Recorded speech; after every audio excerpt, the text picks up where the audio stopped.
आणि आता एक ब्रेकिंग बातमी आहे। सुनेत्रा पवारांच्या कारचं सारथ्य वादात सापडलंय। अनिकेत तटकरे यांनी रत्नागिरीमध्ये त्यांच्या कारचं सारथ्य केलं होतं। सरकारी ड्रायव्हरला हटवून त्यांनी सारथ्य केलं। अनिकेत तटकरे यांच्या ड्रायव्हिंगवर आक्षेप घेण्यात आलेला आहे। रत्नागिरी दौऱ्यावर असताना उपमुख्यमंत्री सुनेत्रा पवार यांची कार अनिकेत तटकरे यांनी चालवल्यामुळे वाद निर्माण झालेला आहे। शासकीय ड्रायव्हरला हटवून अनिकेत तटकरे यांनी कार चालवण्याची गरज काय होती असा सवाल आता उपस्थित केला जातोय। अजितदादांचा अपघाती मृत्यू झालेला आहे, त्यानंतरही शासकीय पातळीवर अशी अनास्था का केली जाते असा सवाल राष्ट्रवादी शरद पवार पक्षाचे कार्यकर्ते संदीप उदमाले यांनी विचारला।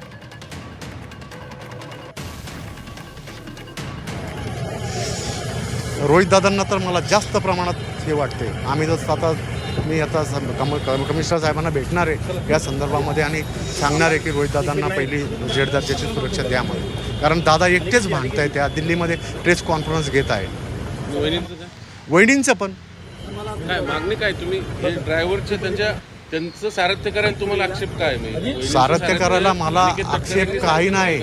इतर एवढे सगळे 40 सुरक्षाकर्मी असताना एकानेही त्याला आयडेंटिटी विचारली नाही की अरे तू तर कर्मचाऱ्याला बाहेर का काढतो ड्रायव्हरला?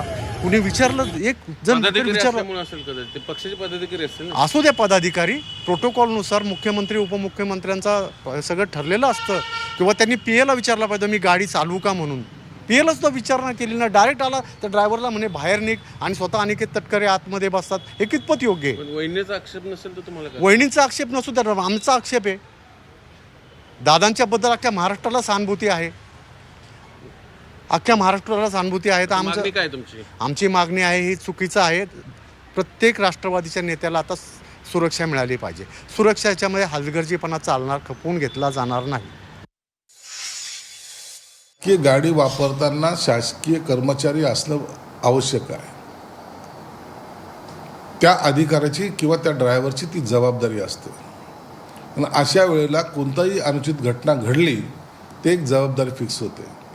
म्हणून एक तर शासकीय वाहन वापरताना तुम्ही तर शासकीय कर्मचारीच घेतला पाहिजे, हे नियम आहेत। असा कोणीतरी उत्साहाच्या भरात ड्रायव्हिंग सीटवर बसून जर त्या उत्साहाच्या भरात काही जर अघटित जर घडलं तर त्याला जबाबदार कोण, हा प्रश्न उपस्थित होतो।